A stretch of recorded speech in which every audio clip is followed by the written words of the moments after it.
Okay, my excellent friends, you know I've been railing against the denial of the scientists, experts, to engage with just a conversation about,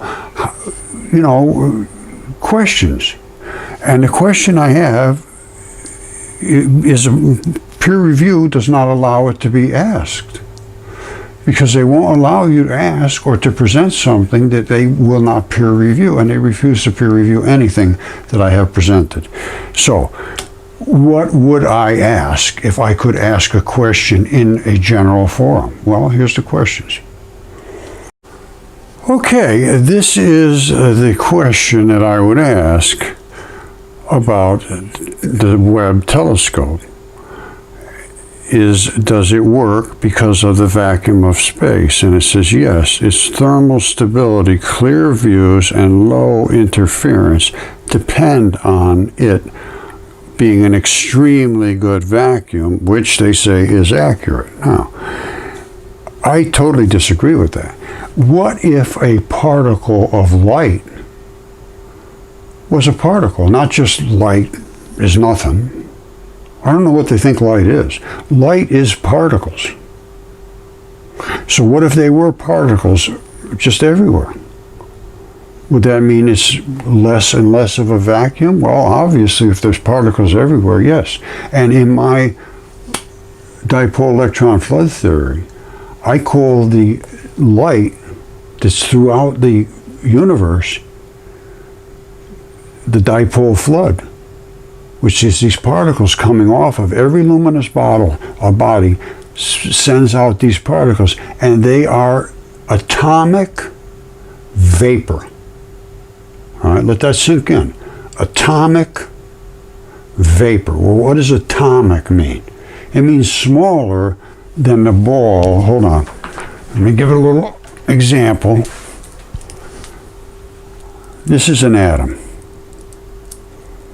When these things get so extremely hot, they just go, they send off these little atomic vapors, these little bits and pieces, just like boiling water. You boil water at a certain point, and then you see all this steam going out. That's the steam that I'm talking about, atomic vapor. But these are just little atoms. You can see right through it almost. They call it the cosmic microwave background. It's these particles, once they slow down, so slow that they're just barely moving anymore, then they're just hanging around the background. And every time something hits it, boing, boing, boing, boing, they're bouncing off that particle's magnetic field. And space is nowhere near homogeneous. Even if you could account for it being homogeneous and being just a certain density back, they don't account for any of that I know of. They say, oh, it's all designed. Well, I'd like to see that design, because I can't imagine any possible way you could design it to account for these differences in densities and the saturation of light particles, which they don't even know what light is. Light is a dipole. Half of it's dark matter, but it's so fine that you could just look through it like this here. These gases are filled with this stuff, filled with dark matter, filled with particles. And that's what they're seeing through and thinking there's nothing there, and it's saturated with particles. Okay, my friends, another shocker du jour. They're talking about the Webb Telescope. I asked, if light were made of particles that had a mass, would that interfere with the Webb Telescope measurement? Yes, if light were made of particles with mass, it would fundamentally change how light behaves. And it would absolutely interfere with the James Telescope and all other astronomical measurements. Let's break this down. Right now, they say light has no mass. Right now, this is what they're claiming, everything. Now, in physics, light is made of photons, which are massless particles as far as all experiments shown. No, we have shown they have a mass, and I will show you that very shortly. Because they have no mass, photons travel at a certain speed and they just never change because they have no mass, they claim. Are not slowed down by gravity or medium or in a vacuum. But they're talking about a vacuum. There's no vacuum in space anyway, first of all. follow predictable paths based on general relativity quantum dynamics. Hypothetically, what if photons did have a mass, like Roger claims? Even a tiny mass, several major effects would follow. Light would not travel at a constant speed, and it doesn't. It obviously slows down. Different frequencies, colors would travel slowly, different speeds, and I'm going to show you that, especially over long distances. This would distort the timing of space and time. You know, we have no idea where we are. It is actually the fact. The Webb Telescope measurements would be affected, especially in spectroscopy. Light from distant galaxies, they're not that distant. They're very close compared to what they're talking about. The redshift, totally wrong, because they're saying that the universe is expanding, pulling the particles apart. No, they're just slowing down as they come to us. Very, very simple. Timing of events, like supernovas, they're just going to be totally wrong. I have no idea when it happened, all that. Gravitational lensing would change, and it does. Gravity is nothing more than pulling the white particles down to the dark particles. The dark particles are the mass of the Earth. They're dark matter, and they're surrounded by white particles attracted to them. And the tether incident and all that stuff I have shown is undeniable, that these particles exist in this manner. Now, what happened here? What does the experiment say? They really don't. They haven't done any good experiments. No interference is observed. That's just not true. I mean, they may not see it or not understand what they're seeing because they don't understand what the dipole photon is made of. It's dipoles. Half of it is dark matter, which has the mass. The other half is the white particles. I'll show you that. So if I am right, which I am, it changes everything. It changes everything. If light were made of mass, it would fundamentally change how light behaves. It does. And light behaves as a particle and a wave because it is both. The particle is the particle, but it has a field around it which creates a wave. Okay, this just came out about this light show up on Jupiter's poles. Now, and it baffles scientists. No clue. All right, most everybody knows what the auroras are, the aurora borealis and so forth. Now, on Jupiter, gigantic continuous, not just like here every now and then when we get blasted. Now, what's happening though, inside is boiling, and they just don't understand it. Jupiter is much, much, much larger than the Earth. I think 350 times, something like that, which means it has 350 times as much attraction to particles coming into it. Jupiter is not a gas giant. The gas on the outside of Jupiter is just very dense. It's not solid forever. They just don't know that. There's an inside to that. Now, and it says right here, they're talking about Webb, and it teamed up with the Hubble to look at this with two different ways. They're looking at it with both cameras, and one of them is ultraviolet sensitive I don't know. They claim that they can't explain this. All right, let's just take it from that. It said, what a Christmas present it was. It blew me away. We wanted to see how quickly the auroras change, so they're trying to figure this out. Expecting them to fade in and out ponderously, perhaps over a quarter of an hour or so. Instead, they observed the whole aurora region fizzing and popping with light, sometimes varying by the second. It's just bubbling in there of actual particles. Now, in particular, the team studied emissions from the trihydrogen cation. H3, that means that normally hydrogen is a 1. H2 is a whole different situation. H3 is almost helium, but it's just it's a little hard to explain the chemistry here, but in electron flood theory, this would be 3 times the 1839 proton amount. All right. So it can be created in auroras. It's because of the electric discharges. All right, they found that this emission is far more variable than previously believed. Observation will help develop scientists' understanding of how Jupiter's upper atmosphere is heated and cooled. The team also uncovered some unexplained observations in their data. Well, I can tell you, let's see if we can explain them. All right, everybody loves a good mystery. The Tale of Two Telescopes on the NBC Theater. What made these observations even more special is that we also took pictures simultaneously, exact same time, in the ultraviolet with NASA's Hubble Space Telescope. So we took pictures in the ultraviolet. Well, what is the ultraviolet? Well, the ultraviolet is over here. It's up in here, the UV spectrum. Well, what does that mean? It means that the wavelength of these spinning particles is very fast.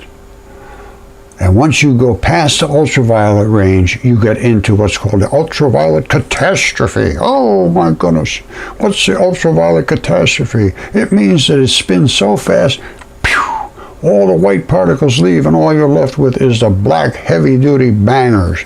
And they are the ones that destroy you. X-rays and gamma rays at the catastrophe. So, all right, enough of the theater ad. Now, what they're looking at is in the ultraviolet. They can't explain it. Say, well, how did we get in all these ultraviolet particles? High energy. All right? We need to have a combination of high quantities of very low energy particles hitting the atmosphere, which was previously thought to be impossible. We still don't understand how this happens. Well, let's take a look and see if we can figure it out. All right, this is the wavelengths they're talking about. Team now plans to study this discrepancy between Hubble and Webb data to explore the wider implication for Jupiter's atmosphere. What is the discrepancy? I'd like to see what the discrepancy is. Let's watch this little clip and see if we can make anything of it. All right, here goes.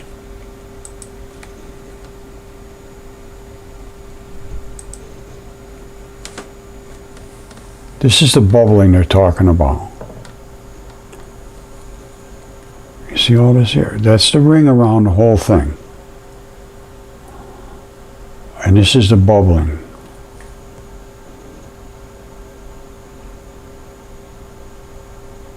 You see it spreading out like lightning storms and so forth. Very, very similar.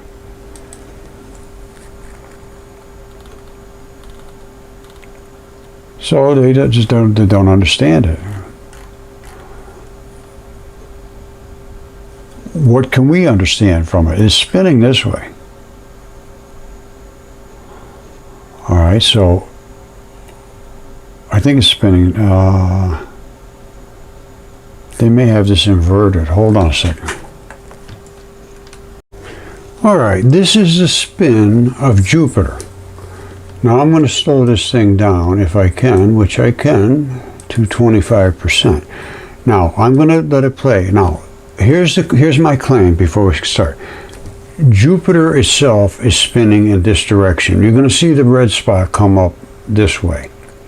Well, on top of Jupiter there's a whole series of clouds, and they are heavy and dense. It's virtually a soup. That's why they think it's just a big gas giant. It's not. Deep inside here, there is a heavy-duty core, extremely heavy-duty. Now, this region here is following, but the core is moving around ahead of this. So it's plowing through these gases.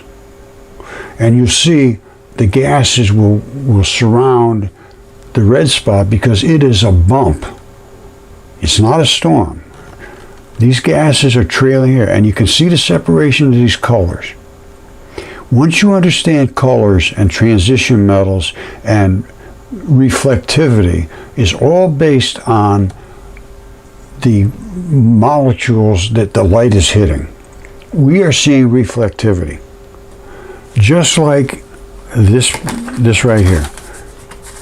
gives us a whole bunch of different colors. Just like that. So it's all kind of different colors. Why? This is a different material than this, than that, than this, than that, than that, than that. Why are all these different colors? They have different molecules. Those different molecules are different gases. And some gases oppose other gases. In actual blood, you have iron banding. The FeO2 opposes the FeO3. So they stay on their own sides. That's this. Now, I'm going to run this at very slow speed and talk over it. Now, so here's the planet going this way, and it's dragging the clouds with it, but it's sweeping through those clouds. And you'll see this quite evidently. All right, so let's look at what we got here. This is the red spot. All right, the clouds are coming this way because the planet's coming this way. Remember those clouds are nice and clean over there, just like that. Well, now they just hit a bump. That's a bump right there. That's a bump. And it's hitting those clouds, and the clouds are swirling around it. It's not, this isn't just create its own storm. It's being underneath the clouds, it's moving. It has to pass under these in that dense cloud layer. So it creates vortexes around the back. You see it? And they just trail off, and then they eventually reform back into their original layers, and then they come back around the next time around and they bash into that again. I don't think that's too hard to understand. The red spot is much more than a red spot. And that's another thing we have to discuss in great detail. But you see the exact separation of layers and so forth. Now this, I'm sure, is some other form of a bump. I don't know what it is. But whenever you see a more dense, something denser has collected there. So anyway, that's why you have the great red spot, and it's coming through all that atmosphere. And they're looking down at the auroras up on the poles. And this has so much dense atmosphere that the polarity around it is probably enormous. Now, I have some shots showing polarities out in space taken with a regular cell phone. And some of them are absolutely stunningly enormous. And I don't know where they are, where they came from. A guy sent them to me. I don't think he wants to be involved. People sort of shy away from this thing because you get assaulted when you start showing this. And plus, it gets old, it gets tiring, it gets exhausting to keep fighting against people who don't want to listen and want to crush you down. Trust me, I know the exhaustion level. So let's just go a little bit deeper. Okay, so let's examine this and see if there is anything we can understand from this. Well, we looked at the great red spot, so let's forget about that. What direction is Jupiter moving? Or is it? It is moving. Everything is spinning around the sun. Now, I say it's spinning in this direction here. It's coming around this way because I see the most intense interaction right there at that surface. So it's spinning, and this will get brighter and brighter as it spins. It'll just keep staying bright in this spot if the sun is hitting that area and it's twisted or whatever. But the sun is hitting here, brightening this up like crazy. This is this. All right, stop and think. What is happening? Jupiter's spinning, and this is exposed towards the sun continuously. So the sun is radiating out and hitting here violently with electrons, which are dipoles, which contain the dipole electron neutrino white part of the particles and the black. And they are hitting here, forcing themselves into this region, which is a polar barrier. It's got a lot of bars up there. Where they come in, there's a whole lot of impact regions. Let me just show, well, you know what magnetic fields are. They come around a planet like this and like this and like this. Now, I've got to be honest with you, I don't know where this is. It's not the sun, obviously. This is the moon. And whatever this is, it's a dipole. Everything is a dipole when it's spinning. And it's because it's charging and discharging. This is a attractor of all particles. And as those particles spin, they charge and discharge, and that is the Schumann frequency. It only lasts so far out, but you see on the poles where you have a real dense configuration of them. That's what we're dealing with up on Jupiter. So what does it do? It confines all those particles into that little bucket, like that little, like see them pulled right into there, pulled right in, and they're just boiling right there, like a boiling pot of water. All right, they're not quite so boiling out here because there's just enough of a fluff. Here, they're just all crushed together, and the crustier they get, the boilier they get. And that's where they boil. And again, I have no access to any of this. Somebody took these with a regular cell phone down in New Zealand. And Dylan, I don't know if he wants to be involved at all. I haven't heard from him. I'd sure like to hear from him. And Rod Warren did all of the super research. Dylan is Rod's nephew. And I know I haven't heard from them, so I don't think they want to be involved. But anybody can do this. Whatever it was, he had a cell phone. I said, how'd you do this? He said, I got a new cell phone. I took some pictures, and here's what came. And he sent me some other ones, too. But these are the ones that, you see that blue? That's because the moon is going this way, crushing the particles of light into it, so it's shifting it into the blue region instead of, they saying, stretching it into the red. This is crushing light. These are the magnetic fields. I don't know where they're from. The moon itself doesn't have a field because it's not spinning. So it doesn't have a whole bunch of gases around it spinning. And the gases, too, are what creates the spin as well. The more gases, the more spin. In my mind, I believe that's the case because it's the more scrub, the more spin. And then it certainly, at a certain size out here, you'd have a certain speed. Way out here, you'd have a more speed. And I believe that either we're losing time or we're gaining time, very, very tiny amount, which is, you'd expect that. But it's one or the other, I can't remember. But if we're going through and it's pushing back, I would suppose we would be losing some rotation because the smaller it is, the quicker it would rotate. The fluffier it is, yes, it would slow down time. I believe. Let's check. Yep. Earth's rotation is slowing down, though the changes are very gradual. So anyway, if they are slowing down, the bigger we get with a balloon, the more scrub, the more, so it would slow it down. Yes, I agree with that. Thank you. Okay, this is exactly what you would expect from the Dipole Electron Flood Theory. The electrons that are coming out here, you don't see them. Nobody knows they're out there. And then they're bashing in here just as sunlight does to us, exactly the same thing. And it's hitting on this edge right here, so it illuminates it. The more you hit with the light, the brighter it gets. As it gets out of the direct impact zone, it gets darker. But what would happen to all this absorbed particles? These are absorbed little balls of white that don't want to be next to each other. They hate each other, so they start bubbling. And this is exactly what I would predict with the Dipole Electron Flood Theory. That stuff has to go somewhere. It's up here in these confined rings of magnetic interaction, and it's trying to force itself into those rings, and it can't. So it's sort of bubbling in between them and around them and all this stuff. It's virtually exactly what you would expect to have happen. So let's just look at it a little more here. Absorbing. Where is it going to go? It's got to go somewhere. It's going into here. Let's take a look at it. See it coming in here? All of that stuff is coming in and it's boiling its way back to here.